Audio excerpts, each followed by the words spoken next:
Political parties పైసా వసూలు. Yes, ఇప్పుడు పరిస్థితి చూస్తే అచ్చంగా ఇదేనన్న టాక్ వినిపిస్తోంది. ఇదేదో ఆషామాషిగా చెబుతుంది కాదు, రికార్డు స్థాయిలో రాజకీయ పార్టీలకు వెల్లువల వచ్చిన ఫండ్స్ అయి ఇందుకు నిలువెత్తు నిదర్శనం. కార్పొరేట్ సంస్థలు, బడా పారిశ్రామికవేత్తలు విరాళాల రూపంలో అందించిన కోట్లాది రూపాయలతో ఆయా పార్టీల ఖజానాలు గలగల్లాడుతున్నాయి. ఈ కోవలో టాప్ ప్లేస్లో ఉంది అధికార బీజేపీ. రాజకీయ పార్టీల గల్లపెట్టెలు విరాళాల వరదతో గలగలలాడుతున్నాయి. పదులు, వందలు కాదు, వేలాది కోట్ల రూపాయల రిజర్వ్ ఫండ్స్ తో కళకళలాడుతున్నాయి. ఎలక్టోరల్ బాండ్స్ ను దేశ అత్యున్నత న్యాయస్థానమైన సుప్రీంకోర్టు 2024లో రద్దు చేసింది. దీంతో పొలిటికల్ పార్టీలకు విరాళాలు అందటం తగ్గిపోతుందని అంతా అంచనా వేశారు. కానీ ఊహించని స్థాయిలో కొన్ని పార్టీలకు వచ్చిన డొనేషన్స్ వింటే ఆశ్చర్యపోవటం ఖాయమనే చెప్పాలి.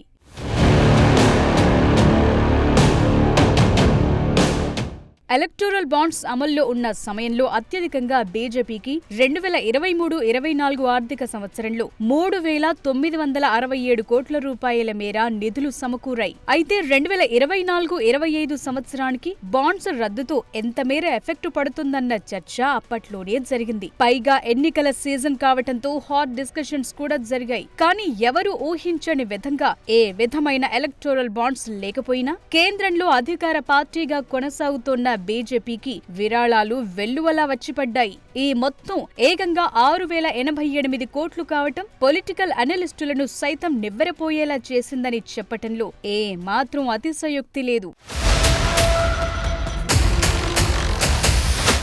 వాస్తవానికి 2023-24 ఆర్థిక సంవత్సరంలో కమలనాథులకు వచ్చిన ఫండ్స్ 3,967 కోట్లతో పోలిస్తే 2024-25 లోక్సభ ఎన్నికల సమయంలో వచ్చిన మొత్తం 53% ఎక్కువ కావటం ఇక్కడ గుర్తించాల్సిన ప్రధానమైన అంశం. ఇదేదో అల్లాటప్పాగా చెప్తున్న విషయం కాదు. స్వయంగా బీజేపీయే ఇందుకు సంబంధించిన పూర్తి వివరాలను ఎలక్షన్ కమిషన్ కు అందజేసింది.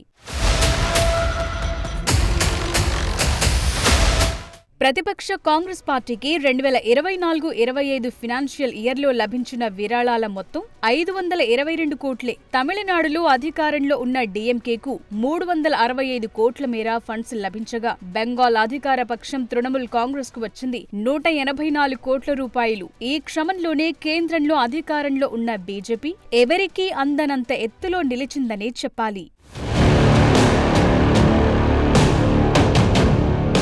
ఎలక్టోరల్ బాండ్స్ రద్దు తరువాత అసలు ఈ స్థాయిలో రాజకీయ పార్టీలకు విరాళాలు అందుతాయని ఎవరూ పెద్దగా ఊహించలేదనే చెప్పాలి. కానీ ఎవరూ ఊహించనిదే జరిగింది. గతంతో పోలిస్తే విరాళాలు అందించే ట్రస్టుల సంఖ్య పెరగటం, కార్పొరేట్లు విరాళాలను వందల కోట్ల మేర ఇవ్వటంతో ఈ స్థాయిలో ఫండ్స్ జంప్ అయ్యాయి. 2023-24 ఆర్థిక సంవత్సరంలో కేవలం 5 భారీ ట్రస్టులు 1,218 కోట్ల మేర ఫండ్స్ ఇవ్వగా, 2024-25 ఆర్థిక సంవత్సరం అవి కాస్త 9 ట్రస్టులయ్యాయి. అంతేనా, విరాళాల రూపంలో వచ్చిన మొత్తం ఏకంగా 3,811 కోట్లకు పెరిగింది. వీటిలోనూ ప్రుడెంట్ ఎలక్టోరల్ ట్రస్ట్ ఏకంగా 2,668 కోట్లు ఫండ్స్ ఇవ్వగా, అందులో ఏకంగా 2,181 కోట్ల మేర ఒక్క బీజేపీకి వెళ్లాయి. అంటే సుమారుగా 82% అన్నమాట.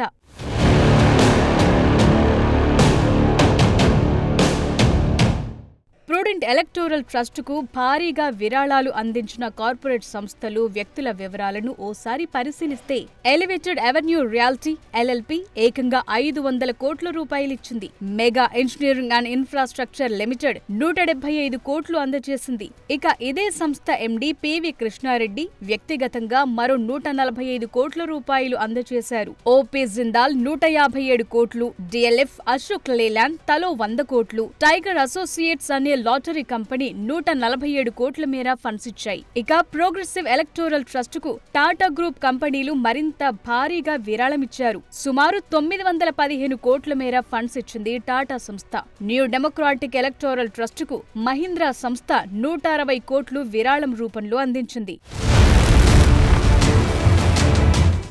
ట్రస్టులే కాదు, కార్పొరేట్ కంపెనీలు కూడా కమల దళానికి నిధుల రూపంలో అండగా నిలిచాయి. బీజేపీ గల్లపెట్టను గలగలలాడించాయి. సెరమ్ ఇన్స్టిట్యూట్ ఆఫ్ ఇండియా 100 కోట్లు, రుంగ్తా సన్స్ ప్రైవేట్ లిమిటెడ్ 95 కోట్లు, వేదాంత లిమిటెడ్ 67 కోట్లు, ఐటీసీల్ లిమిటెడ్ 39 కోట్లు, మ్యాన్కైండ్ ఫార్మా లిమిటెడ్ 30 కోట్లు, హిందుస్థాన్ జింక్ లిమిటెడ్ 27 కోట్లు. ఇలా చెప్తూ పోతే లిస్టు చాలా పెద్దదే ఉంది. ఒక్క మాటలో చెప్పాలంటే 2019-20 ఫినాన్షియల్ ఇయర్ నుంచి చూస్తే గత 6 ఏళ్లలో మునుపెన్నడూ లేనంత స్థాయిలో 2024-25లోనే బీజేపీకి అత్యధికంగా విరాళాలు వెల్లువెత్తాయి. తెలుగు రాష్ట్రాల్లోనే పొలిటికల్ పార్టీలకు ఫండ్స్ బాగానే గిట్టుబాటయ్యాయి. అయితే ఏపీలో పవర్లో ఉన్న టీడీపీ, జనసేన కంటే వైసీపీ కలెక్షన్లే ఎక్కువగా ఉండడం హాట్ టాపిక్గా మారింది. ఇక తెలంగాణలో ప్రతిపక్ష బీఆర్ఎస్ సీన్ రివర్స్ అయింది. రాజకీయ పార్టీలకు లభించే ఫండ్స్ విషయంలో ఏపీ, తెలంగాణలోని పార్టీలు సైతం ముందు వరుసలో ఉన్నాయి. అయితే తెలంగాణతో పోలిస్తే ఏపీకి దక్కిన వాటా చాలా ఎక్కువ. కానీ ఇదే సమయంలో ఆంధ్రప్రదేశ్లో ఉన్న పొలిటికల్ పార్టీల మధ్య మాత్రమే చూస్తే ఆసక్తికరమైన సంగతులు బయటపడ్డాయి.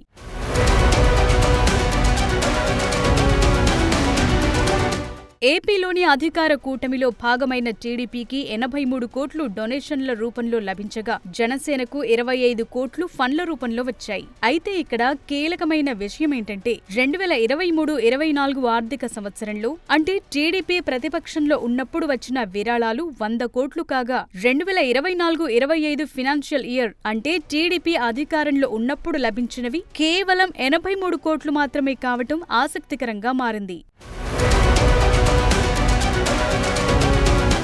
ఇక జనసేనకు ఎలక్టోరల్ ట్రస్టుల నుంచి ఒక్క రూపాయి కూడా విరాళం కింద లభించలేదు. కానీ వ్యక్తిగతంగా మాత్రం పలువురు 25 కోట్ల రూపాయల మేర అందించారు.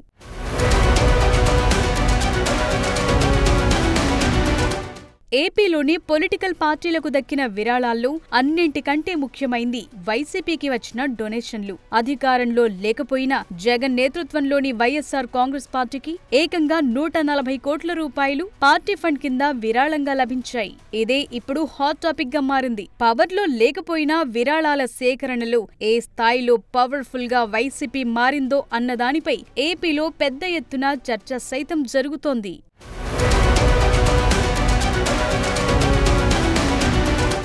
పార్టీల వారీగా టీడీపీకి వచ్చిన విరాళాలను ఓసారి పరిశీలిస్తే ప్రుడెంట్ ఎలక్టోరల్ ట్రస్ట్ ద్వారా టీడీపీకి 40 కోట్లు లభించాయి. నాట్కో ఫార్మా 7 కోట్ల రూపాయలు విరాళంగా ఇవ్వగా వర్సిటీ ఎడ్యుకేషన్ మేనేజ్మెంట్ 5 కోట్లను డొనేషన్ల రూపంలో ఇచ్చింది. తమిళనాడుకు చెందిన Christy fried gram industry, Bengaluru based గా నడిచే యునైటెడ్ టెలిలింక్స్, ప్రకాశం జిల్లా కేంద్రంగా కార్యకలాపాలు సాగించే ప్రియా ఆక్వా ఫార్మ్స్ తలో 2 కోట్లు ఫండ్స్ రూపంలో అందించాయి.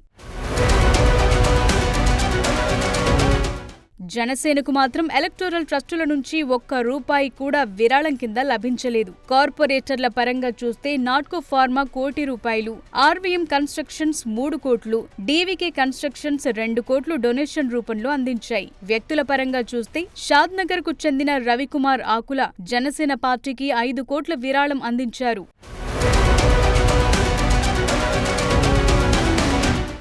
ఏపీలో అలా ఉంటే తెలంగాణలో బీఆర్ఎస్ పరిస్థితి మాత్రం రివర్స్ అయింది. ఎలక్టోరల్ బాండ్స్ ఉన్నప్పుడు విరాళాల సేకరణలో మంచి దూకుడు చూపించిన గులాబీ పార్టీ ఆ తరువాత వెనుకబడింది. పైగా రాష్ట్రంలో అధికారం కోల్పోవటంతో పరిస్థితి మరింత దిగజారిందన్న వాదన వినిపిస్తోంది. అందుకు తగ్గట్లుగానే బీఆర్ఎస్ కు కేవలం 15 కోట్ల రూపాయల మేర మాత్రమే డొనేషన్లు రావటం ఇందుకు నిదర్శనంగా నిలుస్తోంది.